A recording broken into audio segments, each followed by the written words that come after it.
relasyon ng mga babaeng api at makikipag-break Ay, ng nako. ating bida. Ano ka ba naman, Georgie? Galit na nga yung tao, ginagatungan mo pa eh. Sam, kausapin mo muna si Mike para malaman mo kung ano talagang nangyari. What for? Nakakaingit nako. naman kayo. Yung mga LQ na yun ang namimiss ko eh. Tamo tong hitad na to. Eh, paano mo mamiss ang LQ? Hindi ka pa naman nagkakaroon ng jowa, no? Aminin! Basta, it's over for the two of us. Pag-isipan mo munang mabuti yan, ano?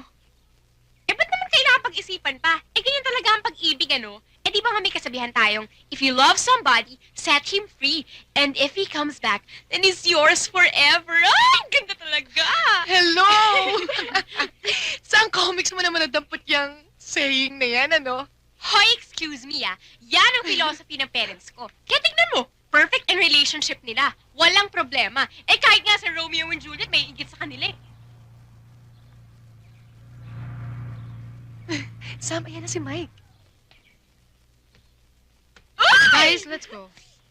Come on. Sam, sandali!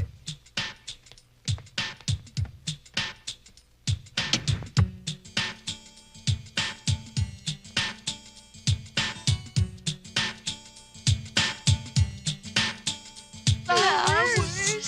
Sam, may talang bulaklak. Tignan mo, ang ganda! Oh, sweet, sweet flowers! Ayoko siyang makausap. Flowers for you! Sam, harapin mo na naman, eh. Sana tayo rin. Sam, I love you. I love you daw. My gosh! Hindi ako makatulog pag galit ka sa akin. Sige na naman, oh. Tanggapin mo yung flowers na to. Teka muna, akin na muna yung mga bulaklak. Sorbo lang, te. Sige, manligo ka na. Magpaligaw ka na. Paligaw ka Sige na. Sam, tatanggapin ko lahat ng parusang ibibigay mo sa akin. Huwag na huwag ka lang makikipag-break sa akin, please. Eh, suwang-suwa na ako sa mga promises mo eh. Sam, sige na naman, oh. Patawarin mo na ako. Hindi na ako uulit. Alam kong ilang beses na kita nasaktan. Last chance na tong hinihingi ko sa'yo. Hindi na kita sasaktan. I swear.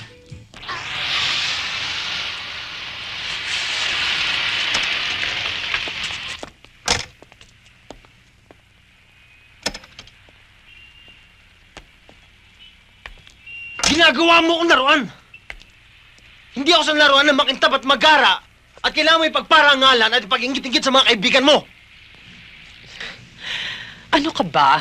It was just for fun. Yeah, fun. Just for kicks. I didn't mean to offend you. Well, I was offended. Lagi kang lang ganyan. Lagi mo akong pinaparada sa mga kakilala mo.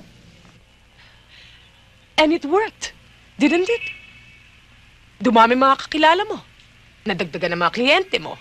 Ang mga kliyente natin. Akala mo ba kung hindi dahil sa mga plastic parties na ganito mabebenta ang mga kabayo natin? Ang mga products ng asyenda mo?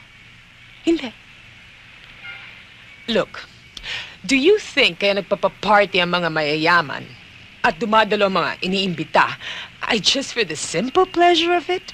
Of course not. Business din yon, Edwin. That's where you meet people. And meeting people is the core of any business. So,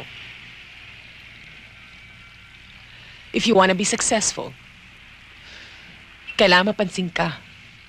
At para mapansin ka, kailangan mong pumarada. Kaya huwag kang magdamdam kapag pinaparada kita. Dahil yun ang simula ng tagumpay mo. Tagumpay natin.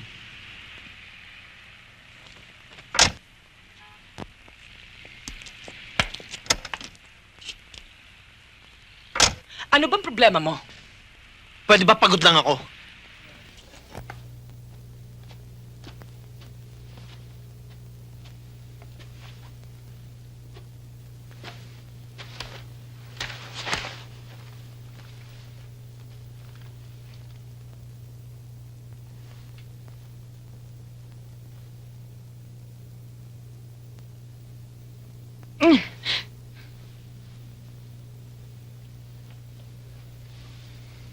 Isang linggo na tayong ganito. Baka naman pwede na tayong mag-usap ngayon, Vanessa. Please stop acting like a little girl.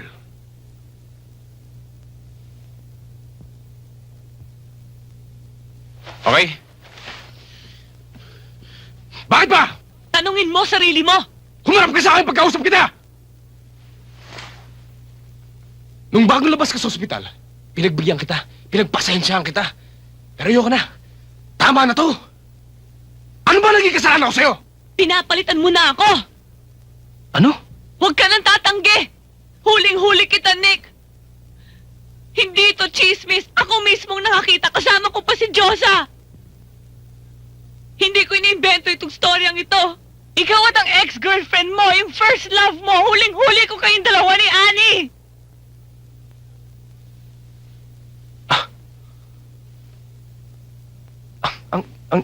Ang ibig mo sabihin itong buong linggong ito, yun ang pinagtatantruman mo? Ano pa? Alam mo bang aksidente lang ang pagkikita namin ni Annie ron? She's married to this German guy. May negosyo sila at nagkataong magmi-meeting sila dun sa hotel na yun. Wala namang... Wait a minute, why do I have to explain this to you? Hmm? There's nothing to explain anyway. Sabihin mo sa akin kung bakit kita dapat palitan. Ha? Bakit kita dapat palitan? Pag niloko mo ako, Nick, hindi ako nagbibiro! Eh di sabay tayo!